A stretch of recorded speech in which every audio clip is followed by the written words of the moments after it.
નમસ્કાર વિદ્યાર્થી મિત્રો, ધોરણ 11 સાયન્સ રસાયણ વિજ્ઞાનમાં આપણે પાઠ નંબર 5માં લાસ્ટ લેક્ચરની અંદર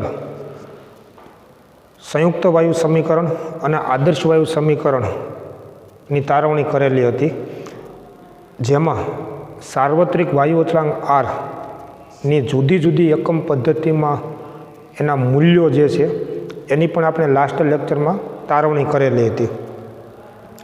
આજે આપણે મિત્રો આજે સંયુક્ત વાયુ સમીકરણ અને આદર્શ વાયુ સમીકરણ જે આપણે સમજ્યા છીએ એના ઉપર આધારિત દાખલાઓ આપણે ગણવાના છે, જેની અંદર બુકમાં આપેલા કોયડાઓ, સ્વાધ્યાયમાં આપેલા દાખલાઓ અને એ સિવાયના કેટલાક એવા એક્સ્ટ્રા દાખલાઓ છે એની આપણે ગણતરી કરીશું.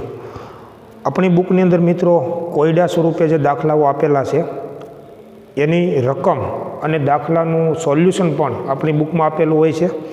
સ્વાધ્યાયની અંદર જે દાખલાઓ આપેલા છે એની માત્ર રકમ આપેલી હોય છે, પરંતુ આ પ્રકારના દાખલાઓ આપણે સમજીને ગણવા પડે અને તો જ આપણને એ દાખલાઓની સમજૂતી છે એ મળી શકશે. એટલે ખાસ કરીને કોઈપણ દાખલાની રકમ તમે ટેક્સ્ટબુકની અંદર તમારે જોવાની રહેશે અને એ દાખલો કેવી રીતે ગણી શકાય એ હું તમને બોર્ડ ઉપર સમજાવું છું. જે કેટલાક એક્સ્ટ્રા દાખલાઓ આપણે ગણીશું એની રકમ હું બોર્ડ ઉપર લખીશ કે જેથી કરીને તમે વાંચી શકો અને જોઈ શકો. આ બધા જ દાખલાઓ મિત્રો તમે જે તમારી બુક બનાવો છો એની અંદર તમારે લખવાના છે. એટલે હું અહીંયા આગળ દાખલો તમને જે રીતે સમજાવું એ રીતે સમજી અને ગણવાના છે અને સાથે લખવાના પણ છે.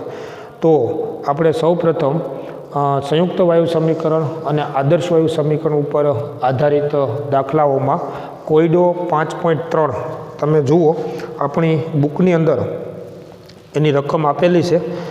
કોયડો 5.3 પેજ નંબર 142 ઉપર તમે એની રકમ જોઈ શકશો કે 25 અંશ સેલ્સિયસ તાપમાને અને 760 મિલીમીટર પારાના દબાણે વાયુ 600 મિલી કદ ધરાવે છે.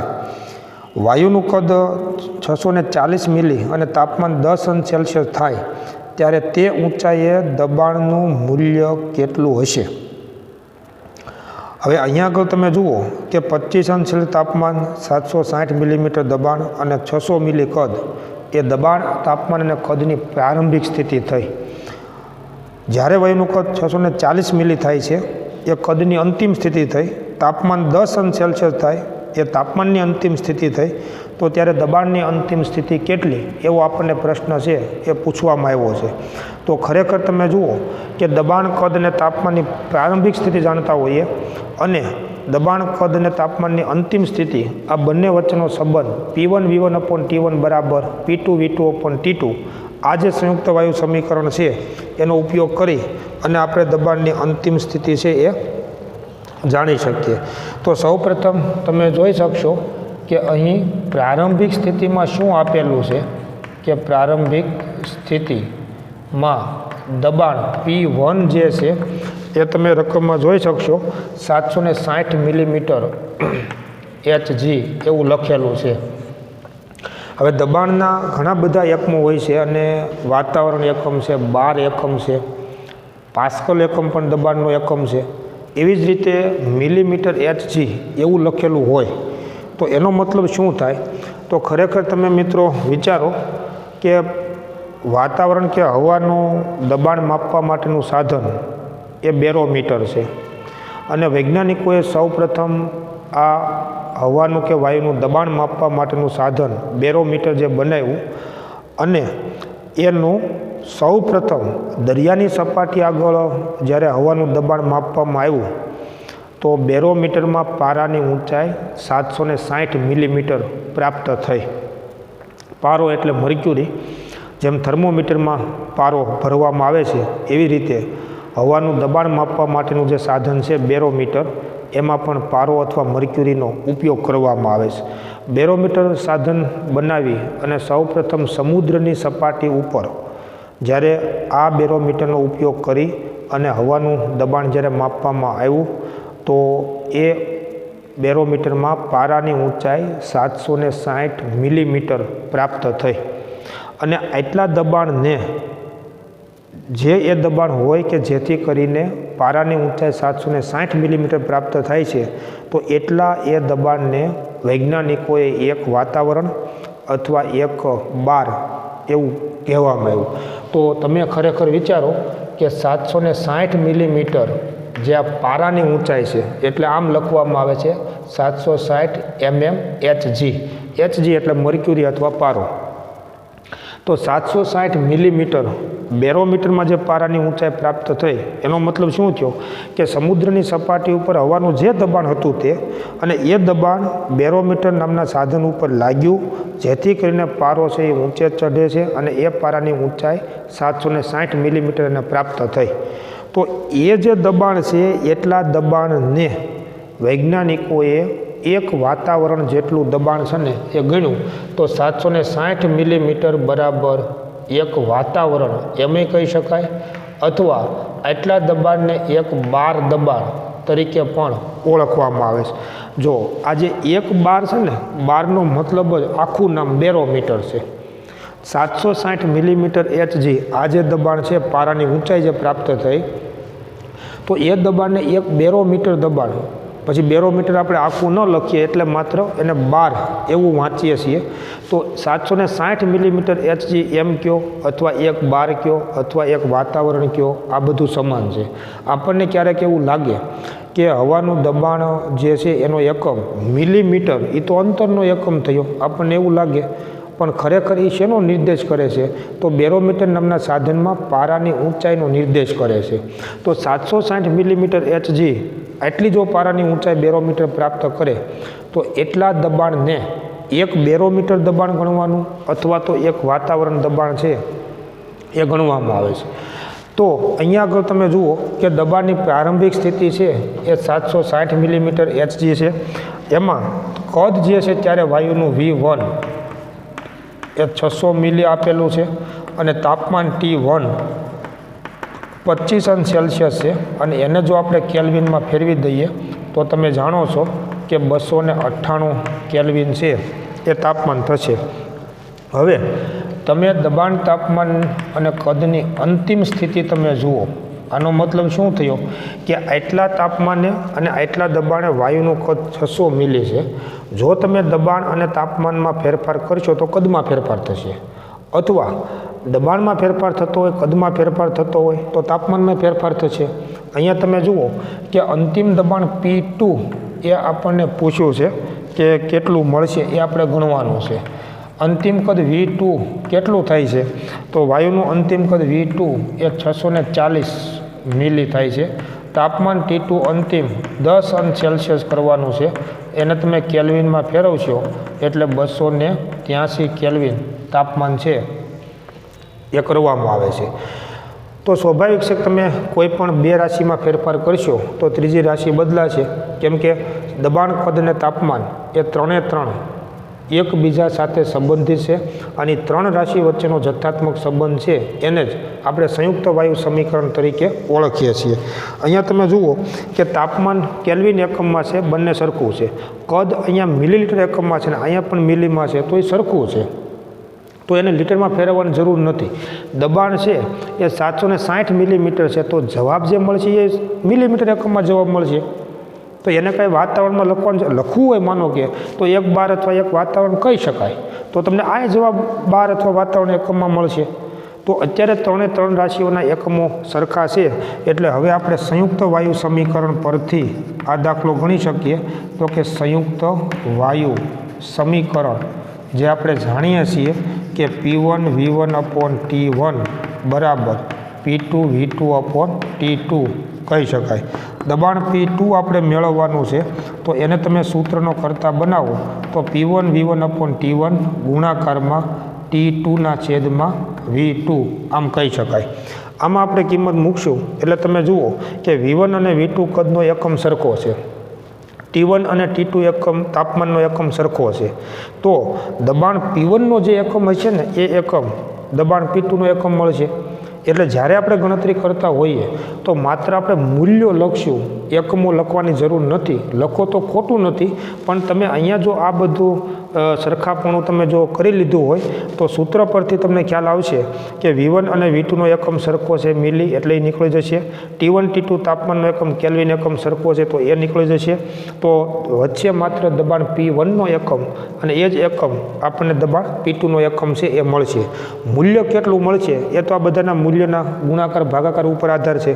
તો દબાણ P2 બરાબર શું થશે તો કે P1 એ 760 મિલીમીટર છે ગુણાકારમાં V1 600 મિલી છે છેદમાં T1 એ 298 કેલ્વિન છે ગુણાકારમાં તાપમાન T2 283 કેલ્વિન છે અને કદ V2 એ 640 મિલી છે.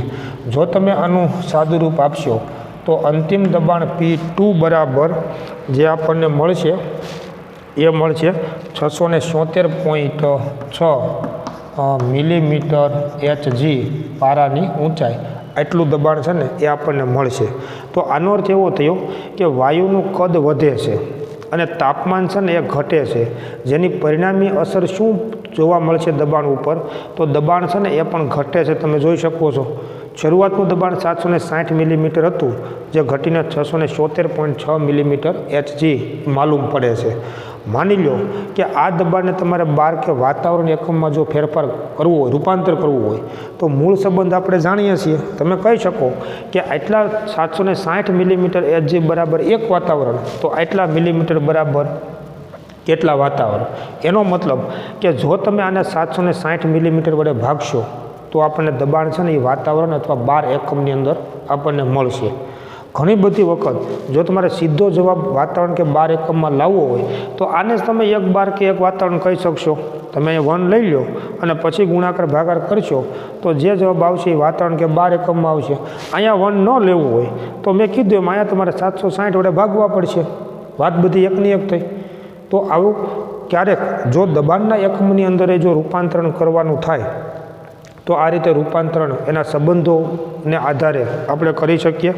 ત્યાર પછી એક બીજો દાખલો છે સંયુક્ત વાયુ સમીકરણ ઉપર આધારિત. એ દાખલો હું અહીંયા આગળ બોર્ડ ઉપર લખું છું કારણ કે આ એક એક્સ્ટ્રા દાખલો છે મિત્રો અને એની રકમ હું અહીંયા આગળ લખું છું અને પછી આપણે એ દાખલો ગણીશું. દાખલામાં આવું પૂછવામાં આવ્યું છે કે દાખલા નંબર 2 જે એક એક્સ્ટ્રા દાખલો છે અને રકમ હું અહીંયા લખું છું કે 400 કેલ્વિન તાપમાને 200 મિલી N2 વાયુનું 200 મિલી N2 વાયુનું દબાણ 1.5 બાર છે. દબાણ 1.5 બાર છે બરાબર. N2 વાયુનું STP કદ શોધો. N2 વાયુનું STP એ કદ શોધો. જો આવા પ્રકારનો દાખલો મિત્રો પૂછવામાં આવ્યો છે. રકમ તમે ફરી વખત જોઈ શકો છો કે 400 કેલ્વિન તાપમાને 200 મિલી N2 વાયુનું દબાણ 1.5 બાર છે. તો અહીંયા તમે જુઓ તાપમાનની પ્રારંભિક સ્થિતિ, કદની પ્રારંભિક સ્થિતિ અને દબાણની પ્રારંભિક સ્થિતિ આપેલી છે. તો N2 વાયુનું STP એ કદ શોધો. એટલે કદની અંતિમ સ્થિતિ V2 છે એ આપણે મેળવવાનું છે. દાખલો જો આપણે ગણીએ તો પહેલાં પ્રારંભિક પરિસ્થિતિ અને અંતિમ સ્થિતિ શું છે એને આપણે નોંધી લઈએ. તો પ્રારંભિક સ્થિતિમાં તમે જુઓ તો દબાણ P1 કેટલું છે તો કે 1.5 બાર છે બરાબર. હવે તમે જુઓ કે અહીંયા દબાણ અત્યારે 12 એકમમાં આપેલું છે તો રહેવા દેવાનું. તમને અંતિમ દબાણ એ P2 તમારે 12 એકમમાં લેવાનું. V1 કદ જે છે પ્રારંભિક સ્થિતિ એ 200 મિલી છે અને તાપમાનની પ્રારંભિક સ્થિતિ T1 એ 400 કેલ્વિન છે. તો તાપમાન તમે જુઓ પહેલેથી કેલ્વિન એકમમાં આપેલું છે. અંતિમ સ્થિતિ જો આપણે જોઈએ અંતિમ સ્થિતિ તો ખાસ વિચારવાનું કે દબાણ અને તાપમાનની અંતિમ સ્થિતિ આપણને આપેલી નથી પણ રકમમાં એવું કીધું છે કે STP એ કદ શોધો અને STP કીધું છે તો દબાણ અને તાપમાનની સ્થિતિ આપણે જાણીએ છીએ. તો અંતિમ સ્થિતિ છે ને એ ખરેખર STP છે બરાબર. STP તો STP તમે યાદ કરો દબાણ કેટલું તો કે 1 બાર. ત્યારે V1 કદ દબાણ P2 અંતિમ સ્થિતિ P2 એટલે 1 બાર.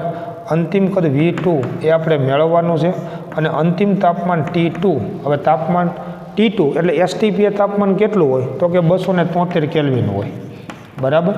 વિચારજો બરાબર કે STP કદ શોધો એવું આપણને કીધું તો V2 મેળવવાનું છે, પણ ત્યારે દબાણ ને તાપમાન કેટલું થાય તો કે દબાણ 1 બાર થાય, તાપમાન 273 કેલ્વિન થાય, STP કીધું છે એટલે.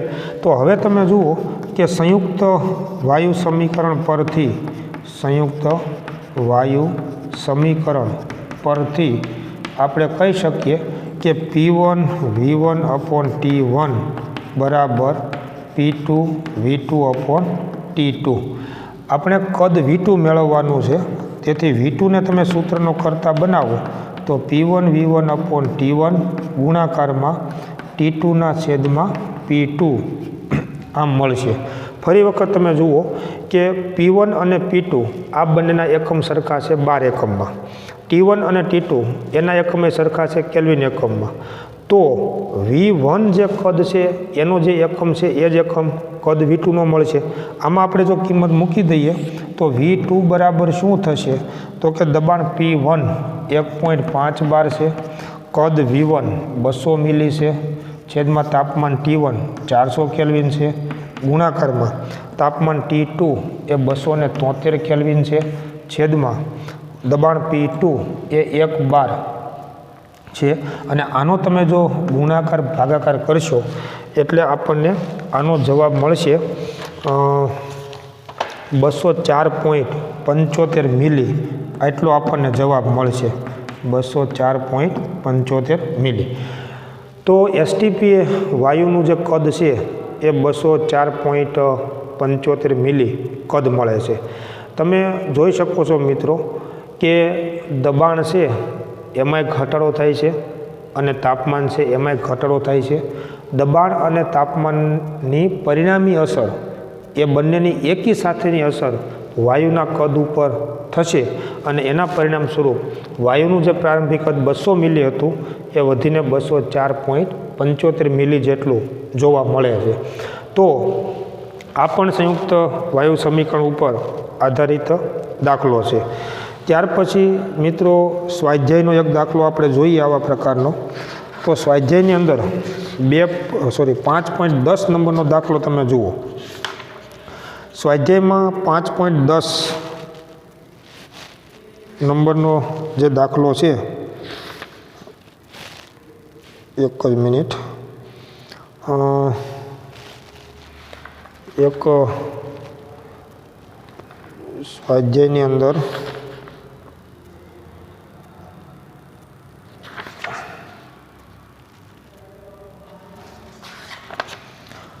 આપણે સંયુક્ત વાયુ સમીકરણ અને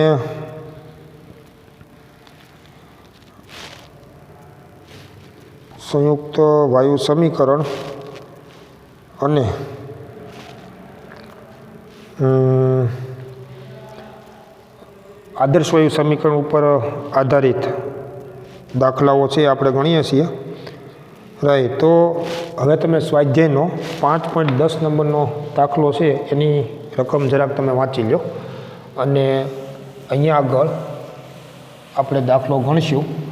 સ્વાધ્યાયનો 5.10 નંબરનો દાખલો, બરાબર. જો સ્વાધ્યાયનો જે 5.10 નંબરનો દાખલો છે મિત્રો, સ્વાધ્યાયનો 5.10 એની તમે રકમ વાંચો. 546 અંશ સેલ્સિયસ તાપમાને અને 0.1 બાર દબાણે 34.05 મિલી ફોસ્ફરસ બાષ્પનું વજન 0.0625 ગ્રામ થાય છે. તો ફોસ્ફરસનું મોલર દળ કેટલું હશે? આવું આપણને પૂછવામાં આવ્યું છે. હવે આ જે છે ને, હવે આમાં એક બે વસ્તુ છે. માની લો કે એક જૂની બુક ને ત્યાર પછીના વર્ષની બુકમાં આ રકમમાં થોડોક ફેરફાર છે ને એ કરવામાં આવેલો છે. એટલે હું એક રકમ આની લખું છું કે આવો દાખલો આપણે ગણીશું કે 34.05 મિલી ફોસ્ફરસની બાષ્પનું વજન, ફોસ્ફરસની બાષ્પનું વજન 0.0625 ગ્રામ 546 અંશ સેલ્સિયસ તાપમાને, 546 અંશ સેલ્સિયસ તાપમાને અને 1 બાર દબાણે થાય છે, અને 1 બાર દબાણે થાય છે, બરાબર. તો ફોસ્ફરસનું મોલર દળ કેટલું હશે? તો ફોસ્ફરસનું મોલર દળ કેટલું હશે? આવો પ્રશ્ન છે મિત્રો, અથવા આવો દાખલો છે. હવે સ્વાધ્યાયનો 5.10 નંબરનો જે દાખલો છે એમાં જૂની બુકમાં નવી બુકમાં થોડોક ફેરફાર છે. આપણે આ પ્રમાણે દાખલો ગણીશું કે 34.05 મિલી ફોસ્ફરસની બાષ્પનું વજન 0.0625 ગ્રામ 546 અંશ સેલ્સિયસ તાપમાને અને 1 બાર દબાણે થાય છે. તો ફોસ્ફરસનું મોલર દળ કેટલું હશે? આવો દાખલો છે. હવે આમાં તમે જુઓ મિત્રો કે ફોસ્ફરસનું મોલર દળ એટલે કે એનું આણ્વીય દળ એ આપણે ગણવાનું છે. કોઈ એક બંધ પાત્રમાં ફોસ્ફરસની બાષ્પ છે ને એ ભરેલી છે, બરાબર. એટલે આનું તાપમાન આપણે જાણીએ છીએ, આનું કદ જાણીએ છીએ, એનું દબાણ જાણીએ છીએ. તો ફોસ્ફરસની બાષ્પનું મોલર દળ કેટલું એવું આપણને પ્રશ્ન પૂછવામાં આવ્યો છે. તો તમે યાદ કરો અને સાથે વજન આપેલું તમે જુઓ કે 0.0625 ગ્રામ ફોસ્ફરસની બાષ્પ છે ને એ આ બંધ પાત્રમાં છે. હવે ફોસ્ફરસની જે બાષ્પ છે એનો મતલબ એમાં ફોસ્ફરસના અનેક અણુઓ છે ને એ એમાં ભરેલા છે, અને એટલા અણુઓ એમાં ભરેલા છે કે જેનું વજન 0.0625 ગ્રામ જેટલું થાય છે. તો દબાણ તાપમાનની આ બધી સ્થિતિઓ આપણે જાણતા હોઈએ તો આમાં તમે જુઓ પ્રારંભિક અને અંતિમ સ્થિતિ એવું નથી. એક દબાણ આપ્યું છે 1 બાર, તાપમાન 546 અંશ સેલ્સિયસ આપ્યું છે, કદ આપ્યું છે, વજન આપ્યું છે, અને એનું મોલર દળ આપણને ગણવાનું કીધું છે. તો આપણે આદર્શ વાયુ સમીકરણનો ઉપયોગ કરવો પડે, કેમ કે આ ચારે રાશિઓ વચ્ચેનો જથ્થાત્મક સંબંધ દર્શાવતું સમીકરણ એ આદર્શ વાયુ સમીકરણ છે એ આપણે જાણીએ છીએ. તો એ પીવી બરાબર NRT સમીકરણનો ઉપયોગ કરી અને આપણે આ દાખલો ગણી શકશું. એટલે આદર્શ વાયુ સમીકરણ PV બરાબર શું થશે? તો કે NRT. હવે તમે જુઓ n એટલે મોલ સંખ્યા છે, અને આપણે લાસ્ટ ગયા લેક્ચરમાં સૂત્ર તારવેલું કે મોલ બરાબર શું થાય? તો કે વાયુનું દળ છેદમાં તેનું આણ્વીય દળ, બરાબર. એટલે આમે લખી શકાય કે PV બરાબર સ્મોલ mRT ના છેદમાં કેપિટલ M. આ તમને યાદ હશે. સ્મોલ m એટલે વાયુનું દળ અને કેપિટલ M એટલે વાયુનું આણ્વીય દળ અથવા મોલર દળ, અને એ બંનેનો ગુણોત્તર એટલે જ એની મોલ સંખ્યા સ્મોલ n. આપણે તમે જુઓ કે આપણે કેપિટલ M ગણવાનું છે, બાકી તો બધી રાશિઓ આપણને આપેલી છે ને આપણે આરનું મૂલ્ય જાણીએ છીએ. તો આ સમીકરણમાં તમે જુઓ કે જ્યાં દબાણ P કેટલું છે તો દબાણ P 1 બાર છે, કદ V કેટલું છે તો 34.05 મિલી છે. તમને ખાસ યાદ હશે કે આપણે જ્યારે પીવી બરાબર NRTનો ઉપયોગ કરતા હોઈએ તો મિત્રો ખાસ યાદ રાખવાનું કે દબાણ છે ને એનો એકમ વાતાવરણ અથવા બાર એકમમાં, કદનો એકમ હંમેશા લીટરમાં લેવાનું, તાપમાન હંમેશા કેલ્વિનમાં, n હંમેશા મોલમાં, કારણ કે તો જ આરનો એકમ લીટર વાતાવરણ પ્રતિ મોલ કેલ્વિન એકમમાં લઈ શકાય. તમને જો યાદ હોય તો ગઈકાલે આપણે વાયુ અચળાંક R છે ને એની જુદી જુદી એકમ પદ્ધતિમાં જે આપણે મૂલ્યો તારવ્યા હતા એમાં એક એકમ શું હતો તો કે લીટર વાતાવરણ પ્રતિ મોલ કેલ્વિન. એટલે ખાસ જ્યારે પીવી બરાબર NRTનો ઉપયોગ આપણે કરીએ ત્યારે કદ મિલીમાં ન ચાલે, એને લીટરમાં ફેરવવું પડે. તો જો તમારે આને લીટરમાં ફેરવવું હોય તો ભાગ્યા 1000 કરવા પડશે, એટલે 0.03405 લીટર આટલું તેનું કદ કહી શકાય. હવે આ સૂત્રમાં તમે જુઓ તો સ્મોલ m એટલે વાયુનું કે ફોસ્ફરસની બાષ્પનું દળ છે, વજન છે, અને એ કેટલું આપ્યું છે તો 0.0625 ગ્રામ આપેલું છે.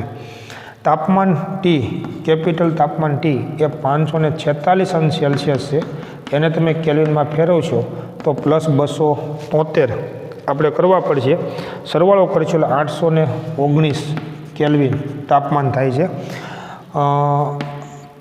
કેપિટલ R એટલે કે વાયુ અચળાંક. અને વિચારો કે લીટર વાતાવરણ પ્રતિ મોલ કેલ્વિન આ એકમની અંદર વાયુ અચળાંક આરનું મૂલ્ય કેટલું હતું?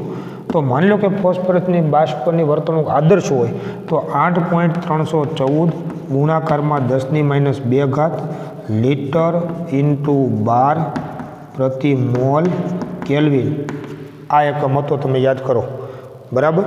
અને કેપિટલ એમ એટલે કે આણ્વીય દળ એ આપણે મેળવવાનો છે. હવે આ બધી કિંમતો જો આપણે આમાં મૂકીએ તો પહેલાં એમને સૂત્રનો કરતા બનાવી દઈએ તો mRT/PV આમ કહી શકાય. તો કેપિટલ એમ બરાબર સ્મોલ એમ એટલે 0.0625 ગ્રામ, બરાબર. આનો એકમ ગ્રામ છે. ગુણાકારમાં 8.314 ગુણાકારમાં 10⁻² litre into 12 mall inverse kelvin inverse ગુણાકારમાં તાપમાન T એટલે 819 કેલ્વિન છે.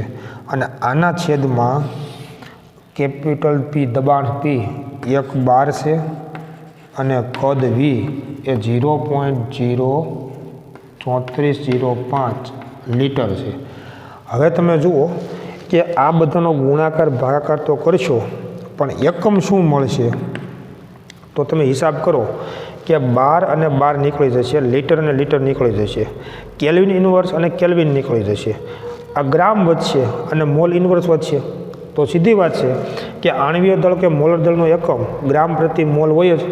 આ બધાનો તમે જો ગુણાકાર ભાગાકાર કરશો તો આપણને આણ્વીય દળ મળશે 124.98 ગ્રામ પ્રતિ મોલ અથવા ગ્રામ ઇન્ટુ મોલ ઇન્વર્સ, જેને આપણે એપ્રોક્સિમેટલી એટલું કહી શકીએ કે 125 ગ્રામ ઇન્ટુ મોલ ઇન્વર્સ. જો આ જે છે ને એ ફોસ્ફરસના અણુનું આણ્વીય દળ અથવા મોલર દળ મળ્યું કે 1 મોલ જો તમે ફોસ્ફરસની બાષ્પ લ્યો તો એનું વજન કે દળ કેટલું થાય? 125 ગ્રામ કહી શકાય. હવે માની લો કે ફોસ્ફરસનો અણુ જે છે એમાં ફોસ્ફરસ પરમાણુની સંખ્યા તમારે જો ગણવી હોય, અત્યારે પૂછ્યું નથી કેમ કે અહીંયા તો દાખલો પૂરો થઈ જાય છે, કેમ કે આટલું જ પૂછ્યું છે. પણ માની લો કે અણુમાં રહેલા પરમાણુની સંખ્યા જો આપણે ગણવી હોય કે અણુમાં રહેલા પરમાણુની સંખ્યા, અણુમાં રહેલા ફોસ્ફરસ પરમાણુની સંખ્યા જો આપણે ગણવી હોય તો શું થાય? તો ફોસ્ફરસના એક અણુમાં રહેલા ફોસ્ફરસ પરમાણુની સંખ્યા જો આપણે ગણવી હોય તો ફોસ્ફરસના અણુનો અણુભાર ભાગ્યા ફોસ્ફરસનો પરમાણુ ભાર તમારે લેવો પડશે, ફોસ્ફરસનો પરમાણુ ભાર. અને તમે વિચારી શકશો કે ખરેખર આપણે અણુભાર એટલે શું કહીએ છીએ? તો અણુભાર એટલે તમે યાદ કરો, અણુમાં રહેલા પરમાણુની સંખ્યા ગુણાકારમાં પરમાણુ ભાર. આ સૂત્ર તો આપણે જાણીએ છીએ કે કોઈ પણ અણુનો અણુભાર એટલે શું? તો કે કોઈ પણ અણુનો અણુભાર એટલે એ અણુમાં રહેલા પરમાણુની સંખ્યા ગુણાકારમાં એ પરમાણુનો પરમાણુ ભાર. દાખલા તરીકે તમે N2નો અણુભાર કેમ ગણો છો? તો કે N2નો અણુભાર એટલે શું થયું? તો N2નો અણુભાર એટલે તમે જુઓ 2 ગુણાકારમાં 14 આપણે કરીએ છીએ એટલે કેટલું થાય? તો કે 28. તો 2 એ શું થયું? તો કે અણુમાં રહેલા પરમાણુની સંખ્યા થઈ અને 14 એ પરમાણુ ભાર થયો એટલે 28 ગ્રામ પ્રતિ મોલ એ N2નો અણુભાર થયો. હવે તમારે જો આ પરમાણુની સંખ્યા જો તમારે પાછી ગણવી હોય તો શું કરવાનું? તો કે એનો અણુભાર છે એને ભાગ્યા એનો પરમાણુ ભાર કરવાનો. તો 28/14 કરશો પાછો જવાબ 2 મળશે. આવું કોઈ પણ માટે તમારે સમજણ યાદ રાખવાની કે કોઈ પણ અણુમાં રહેલા પરમાણુની સંખ્યા ગણવી હોય તો એનો અણુભાર ભાગ્યા શું કરવાનો? એનો પરમાણુ ભાર. એટલે અણુમાં રહેલા પરમાણુની સંખ્યા મળશે. અણુભાર કેટલો મળ્યો આપણને? તો કે 125 છેદમાં ફોસ્ફરસ જે છે એનો પરમાણુ ભાર આપણે જાણીએ છીએ, અને તમે કદાચ ન જાણતા હો તો ટેક્સ્ટબુકમાં જોઈ શકાય 31 ગ્રામ પ્રતિ મોલ એનો પરમાણુ ભાર છે એ હોય છે ફોસ્ફરસનો. અને આ બંનેનો તમે જો ભાગાકાર કરશો એટલે જવાબ મળશે આપણને 4. એનો અર્થ શું થયો કે ફોસ્ફરસના એક અણુમાં ફોસ્ફરસના પરમાણુની સંખ્યા 4 હોય, જેમ નાઇટ્રોજનના એક અણુમાં નાઇટ્રોજન પરમાણુની સંખ્યા 2 હોય, એમ ફોસ્ફરસના એક અણુમાં ફોસ્ફરસના પરમાણુની સંખ્યા કેટલી હોય? 4, જેને આપણે P4 અણુ તરીકે આપણે ઓળખીએ છીએ. તો આવી રીતે મિત્રો અહીંયા આગળ તમે આણ્વીય દળ આદર્શ વાયુ સમીકરણનો ઉપયોગ કરી અને આપણે ગણી શકીએ, અને એના ઉપરથી તમે ફોસ્ફરસના અણુમાં રહેલા પરમાણુની સંખ્યા પણ આપણે જાણી શકીએ. તો આ પ્રમાણે આ દાખલો છે એ ગણી શકાય છે. સ્વાધ્યાયનો ત્યાર પછી 5.12 નંબરનો દાખલો છે મિત્રો, એ આપણે જોઈએ. સ્વાધ્યાયનો 5.12 નંબરનો દાખલો. રકમ તમારી સામે છે, તમે જરાક રકમ વાંચો અને આપણે બોર્ડ ઉપર સ્વાધ્યાયનો 5.12 નંબરનો દાખલો છે એ આપણે ગણીશું. બરાબર? જો રકમની અંદર એવું કીધેલું છે, તમે શાંતિથી પેલા રકમ એકવાર વાંચી જુઓ અને ત્યારબાદ આપણે દાખલો છે એ ગણીશું. સ્વાધ્યાયનો 5.12 નંબરનો દાખલો. તો એની અંદર પણ આ આદર્શ વાયુ સમીકરણનો ઉપયોગ કરી અને આપણે દાખલો છે એ ગણી શકીએ. તો જરાક તમે રકમ વાંચો અને શાંતિથી થોડુંક વિચારો, પછી આપણે દાખલો ગણીએ. એટલે સ્વાધ્યાયનો 5.12 નંબરનો દાખલો જુઓ તમે. રકમમાં એવું કીધેલું છે કે 3.32 દબાણે 5 ડેસીમીટર ક્યુબ કદ ધરાવતા 4 મોલ વાયુનું તાપમાન ગણો.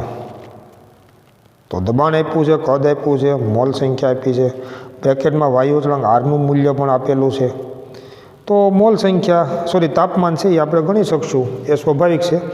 તો આદર્શ વાયુ સમીકરણ ઉપર આધારિત આ દાખલો કહી શકાય. તો આદર્શ વાયુ સમીકરણ PV બરાબર nRT આ આપણે જાણીએ છીએ. બરાબર? જ્યાં દબાણ P કેટલું આપેલું છે રકમમાં તમે જુઓ તો 3.32 દબાણ આપેલું છે. કદ V એ આપણને 5 ડેસીમીટર ક્યુબ કદ આપેલું છે રકમમાં તમે જુઓ. અને તમે મિત્રો જાણો છો કે 1 ડેસીમીટર ક્યુબ બરાબર 1 લીટર થાય. પાઠ નંબર 1 યાદ કરજો. તો 5 ડેસીમીટર ક્યુબ બરાબર 5 લીટર થાય, કારણ કે 1 ડેસીમીટર ક્યુબ બરાબર શું થાય છે? 1 લીટર. આપણે જાણીએ છીએ. મોલ સંખ્યા n તમને સીધી આપેલી છે, તમે રકમમાં જુઓ 4 મોલ વાયુ એવું કીધેલું છે. તાપમાન T પણ આપેલું છે, એ આપણે મેળવવાનું છે.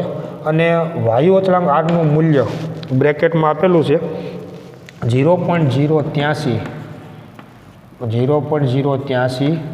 12 decimetre cube mall inverse kelvin inverse. તો આમાંય તમે જુઓ કે તમે જો કદનો એકમ ડેસીમીટર ક્યુબ લખતા હો તો આનો એકમ આ લેવો પડે, લીટર એકમ લેતા હો તો આને લીટરમાં લખવું પડે. તો આમાંય કહી શકાય કે R બરાબર 0.083 12 litre mall inverse kelvin inverse. બરાબર? અને 0.083 કયો કે 8.314 ગુણાકારમાં 10⁻² કયો, એ વાત સમાન છે. તમે વિચારી શકશો. તો જો બંધ પાત્રમાં વાયુની વર્તણૂક આદર્શ હોય તો વાયુ અચળાંક આરનું મૂલ્ય આટલું લઈ શકાય, એવું આપણે ગઈકાલે પણ આપણે સમજ્યા હતા. અને એટલે એના ઉપરથી જો આપણે આ દાખલો ગણીએ તો તાપમાન T બરાબર શું થશે? તો કે PV/nR થશે.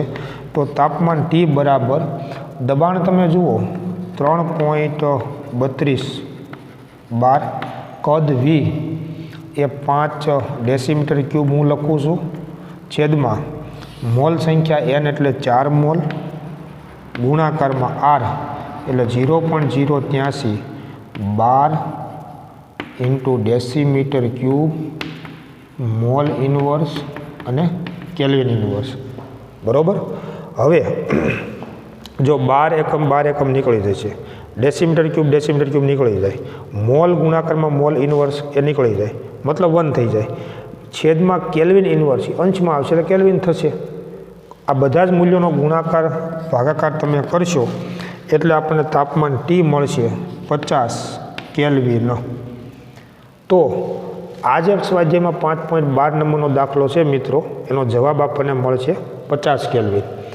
હવે આને જો તમારે સેલ્સિયસમાં ફેરવવું હોય તો આપણે જાણીએ છીએ કે કેપિટલ T બરાબર T સેલ્સિયસ પ્લસ 273. તો T સેલ્સિયસ તાપમાન બરાબર શું થાય તો કે 50 કેલ્વિન માઇનસ 273. તો 50માંથી તમે 273 બાદ કરશો એટલે માઇનસ 223 સેલ્સિયસ તાપમાન છે એ આપણને મળશે. તો આ દાખલાની અંદર મિત્રો જવાબ આવશે 50 કેલ્વિન અથવા તો માઇનસ 223 સેલ્સિયસ એનો જવાબ છે આવશે. અને આ દાખલો પણ આદર્શ વાયુ સમીકરણ PV બરાબર NRT ઉપરથી ગણી શકાય. આવી જ રીતે મિત્રો એક સ્વાધ્યાયનો 5.17 નંબરનો દાખલો છે એ તમે જુઓ. અને મેં તમને કીધું એમ કે આને આપણે આમે લખી શકીએ. ઠીક છે, અત્યારે આપણી બુકમાં આના પછીના આંકડાઓ નથી આપ્યા, નહીંતર 8.314 ગુણાકારમાં 10⁻² 12 litre mall inverse kelvin inverse આમે કહી શકાય, બરાબર. જે મૂલ્ય તમે લ્યો તે એકમનું ખાસ ધ્યાન રાખવાનું કે જો તમે 5 ડેસીમીટર ક્યુબ લખતા હો તો તમારે આમાં ડેસીમીટર ક્યુબ લખવાનું. કોઈ એમ કે એકમ જ ન લખીએ તોય કાંઈ વાંધો નહીં, પણ અહીંયા તમારી નજર હોવી જોઈએ. કારણ કે 5 ડેસીમીટર ક્યુબ એટલે 5 લીટર જ થાય. અને એટલે જ તમે જુઓ કે અહીંયા આપણે ડેસીમીટર ક્યુબને બદલે લીટર એકમ આપણે લખેલો છે. તો ખરેખર મિત્રો ફિઝિક્સ હોય કે કેમેસ્ટ્રી હોય, તમને આ સાયન્સમાં ભણતા એવો બધો ખ્યાલ આવશે કે એકમો ઉપર તો બહુ વિશેષ ધ્યાન આપવું પડે, અને તો જ આપણા ગણતરી કરેલા દાખલાઓના જવાબો સાચા પડે. એક વાત હું તમને જણાવી દઉં કે સાયન્સની અંદર ઘણા બધા વિદ્યાર્થીઓના દાખલાઓના જવાબો ખોટા હોય છે. એનું કારણ સૂત્ર નથી આવડતું એવું નથી. સૂત્ર તો આ બધાને આવડતું હોય, પણ એને ગણતરી ન આવડતી હોય. ગણતરી ન આવડવાનું કારણ આપણું અત્યાર સુધીની એવી ટેવ પણ નથી કે આપણું ધ્યાન એકમો ઉપર હોય. આપણે ક્યારેય આ બધી રાશિઓમાં સીધી જે મૂલ્ય હોય ને એ મૂલ્ય મૂકીને ગુણાકાર ભાગાકાર કરવાનો આપણી ટેવ હોય છે. એકમો ઉપર આપણે ધ્યાન આપતા નથી. એક નવી ટેવ પાડવાની કે તમે જ્યારે કોઈ પણ પ્રકારની ગણતરી કરતા હો ત્યારે દરેક રાશિના એકમ ઉપર આપણી ખાસ નજર હોવી જોઈએ. એટલે તમે જુઓ કે કેટલાક દાખલામાં હું એકમ પણ સાથે લખું છું. આપણને એવો બધો ખૂબ સારો એવો ખ્યાલ આવી ગયો હોય અને પછી તમે એકમ ન લખો તો જરૂર નથી આ એકમ લખવાય. પણ એકમ લખી અને જેમ મૂલ્યોનો તમે ગુણાકાર ભાગાકાર કરો છો એમ એકમોનો પણ હિસાબ સમજવાનો કે ભાઈ આનો એકમ કેલ્વિન જ આવે છે ને એમ. તો આપણી ગણતરીનો જવાબ સાચો હોય છે અને આપણે એનો સાચો જવાબ છે ને એ તો જ આપણે મેળવી શકીએ. તો આવો જ એક મિત્રો દાખલો સ્વાધ્યાયનો 5.17 નંબરનો દાખલો છે, એની તમે રકમ વાંચો તો તમને ખ્યાલ આવશે કે આ દાખલો આપણે કેવી રીતે ગણી શકીએ. સ્વાધ્યાયનો 5.17 નંબરનો જે દાખલો છે મિત્રો, એની રકમ તમે જુઓ કે 31.1 સેલ્સિયસ તાપમાને અને 1 બાર દબાણે 8.8 ગ્રામ CO2 વાયુ વડે રોકાયેલ કદ ગણો. વાયુચળાંક આરનું મૂલ્ય તમે જુઓ બ્રેકેટમાં 0.083 12 × litre kelvin inverse mole inverse એ આપણને આપેલું છે. અત્યારે તમે જુઓ કે બંધ પાત્રમાં CO2 વાયુ ભર્યો છે, તાપમાન આપ્યું છે, દબાણ આપ્યું છે, મોલ સંખ્યા નથી આપી આપણને. કદ ગણવું હોય તો મોલ સંખ્યા n આપણે જાણતા હોવા જોઈએ, કારણ કે PV બરાબર NRT બરાબર. એમાં તમે જુઓ દબાણ આપેલું છે, તાપમાન આપેલું છે, કદ છે એ આપણે ગણવાનું છે. આર તો આપણે જાણીએ છીએ ને આપેલું પણ છે, પણ તો પહેલાં મોલ સંખ્યા જાણવી પડશે.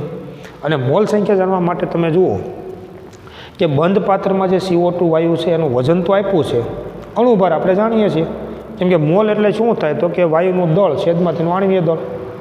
એટલે અલગથી જો તમારે મોલ સંખ્યા ગણીને સૂત્રમાં કિંમત મૂકવી હોય તો એક થઈ શકે, અને મોલના સ્થાને તમે સ્મોલ એમ છેદમાં કેપિટલ એમ મૂકો તો પણ દાખલાની ગણતરી છે એ થઈ શકે. એટલે આ દાખલો પણ આદર્શ વાયુ સમીકરણ ઉપર આધારિત દાખલો છે એવું કહી શકાય. અને એટલા માટે સ્વાધ્યાય 5.17 નંબરનો જે દાખલો છે એને ગણવા માટે આદર્શ વાયુ સમીકરણ PV બરાબર NRT. તો PV બરાબર MRTના છેદમાં કેપિટલ M આવું કહી શકાય. જ્યાં તમે રકમમાં વાંચો કે દબાણ P એ કેટલું આપેલું છે, 1 બાર આપણને આપેલું છે. કદ V એ આપણે મેળવવાનું છે. સ્મોલ m એટલે CO2 વાયુનું દળ, અને એ આપણને આપેલું છે 8.8 ગ્રામ. પછી કેપિટલ R જે છે એનું મૂલ્ય આપણને આપેલું છે રકમની અંદર. કેપિટલ આરનું મૂલ્ય તમે જુઓ 0.083 લીટર ઇન્ટુ અથવા બાર into litre mall inverse kelvin inverse. ત્યારબાદ તાપમાન T આપણને આપેલું છે 31.1 સેલ્સિયસ પ્લસ 273 કરશો એટલે કેલ્વિન એકમમાં મળશે, અને 304.1 કેલ્વિન તાપમાન મળશે. કેપિટલ M એટલે CO2 વાયુનું આણ્વીય દળ, અને CO2 વાયુનું આણ્વીય દળ તમને ખ્યાલ આવશે કે 44 ગ્રામ પ્રતિ મોલ થશે. આ બધી કિંમતો જો આપણે આમાં મૂકશું એટલે આપણને કદ V મળશે. તો કદ V બરાબર શું થાય, તો કે MRTના છેદમાં કેપિટલ M ઇન્ટુ દબાણ P. તો V બરાબર 8.8 ગ્રામ, 8.8 ગ્રામ. R એટલે 0.083 બાર into litre mall inverse kelvin inverse. તાપમાન કેપિટલ T 304.1 કેલ્વિન બરાબર, છેદમાં આણ્વીય દળ એટલે 44 ગ્રામ પ્રતિ મોલ, અને દબાણ P એટલે 1 બાર. હવે એકમનો તમે પહેલાં હિસાબ જોઈ જુઓ તો આ ગ્રામ નીકળી જાય, મોલ ઇનવર્સ નીકળી જાય, બાર એકમ નીકળી જાય, કેલ્વિન ઇનવર્સ ને કેલ્વિન નીકળી જાય, વધ્યું શું માત્ર લીટર.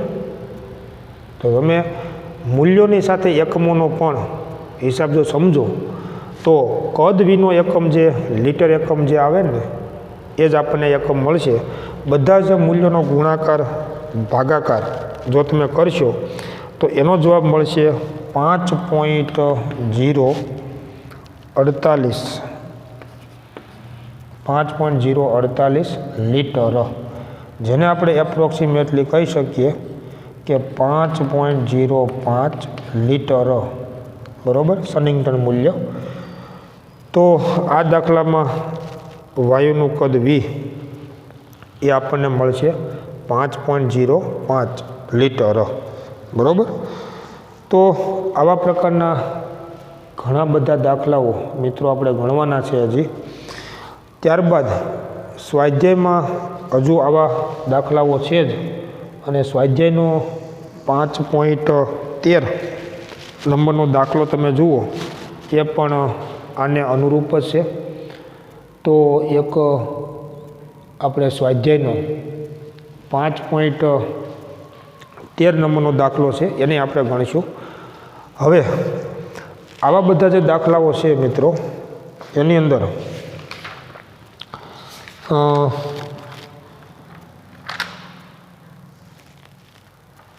સ્વાધ્યાયનો 5.13 નંબરનો દાખલો આપણે ગણી લઈએ.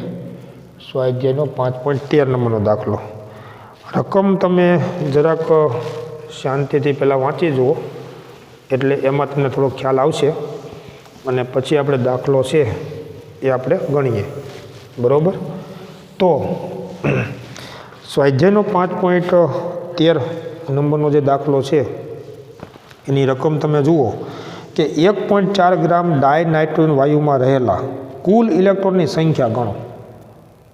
હવે વિચારો, હવે કદાચ જો તમને ખ્યાલ હોય ને તો આવા પ્રકારના દાખલા તમે પાઠ નંબર 2માં પણ ગણેલો છે. 1.4 ગ્રામ ડાયનાઇટ્રોજન વાયુમાં રહેલા કુલ ઇલેક્ટ્રોનની સંખ્યા ગણો. હવે સૌપ્રથમ તો જો તમારે ઇલેક્ટ્રોનની સંખ્યા ગણવી હોય તો આ 1.4 ગ્રામ ડાયનાઇટ્રોજન વાયુ છે ને એમાં N2 અણુની સંખ્યા કેટલી ને એ પહેલાં તમારે ગણવું પડે. વિચારજો બરાબર. તો તમને, કેમ કે તમે એક N2ના અણુમાં રહેલા ઇલેક્ટ્રોનની સંખ્યા જાણો છો, અને જો તમને ખ્યાલ આવતો હોય તો N2ના એક અણુમાં રહેલા ઇલેક્ટ્રોનની સંખ્યા કેટલી, તો કે 14.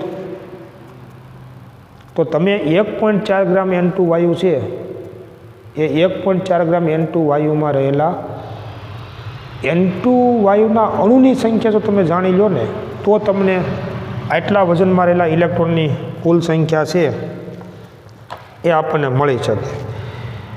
તો ખરેખર તમે જુઓ તો N2નો અણુભાર એ આપણે જાણીએ છીએ કે N2નો અણુભાર કેટલો થાય, તો કે 28 ગ્રામ પ્રતિ મોલ એ આપણે જાણીએ છીએ. આનો મતલબ એવો છે કે 28 ગ્રામ જો N2 વાયુ હોય ને તો એ જથ્થો 1 મોલ કહેવાય ને 1 મોલમાં રહેલા અણુઓની સંખ્યા કેટલી, તો કે 6.022 ગુણાકારમાં 10⁻23. તો પહેલાં તો અહીંયા જે વજન આપ્યું છે ને એના ઉપરથી આપણે મોલ સંખ્યા મેળવીએ. તો N2ના મોલ બરાબર N2નું દળ ભાગ્યા N2નું આણ્વીય દળ. બરાબર. જો N2નું દળ આપણને આપ્યું છે 1.4 ગ્રામ અને આણ્વીય દળ થાય 28 ગ્રામ પ્રતિ મોલ. આનો તમે જો ભાગાકાર કરશો એટલે 0.05 મોલ N2 વાયુ કહેવાય. હવે 1 મોલમાં રહેલા N2 અણુની સંખ્યા આપણે જાણીએ છીએ કે હવે 1 મોલ N2 અણુ, 1 મોલ તમે જો N2 લ્યો તમે તો 1 મોલ N2 અણુ બરાબર 6.022 ગુણાકારમાં 10⁻23 અણુઓ. તો 0.05 મોલ N2 અણુ એટલે અણુઓની સંખ્યા કેટલી? તો આ શું થશે, તો કે 0.05 મોલ ગુણાકારમાં 6.022 ગુણાકારમાં 10⁻23 અને ભાગ્યા 1 મોલ.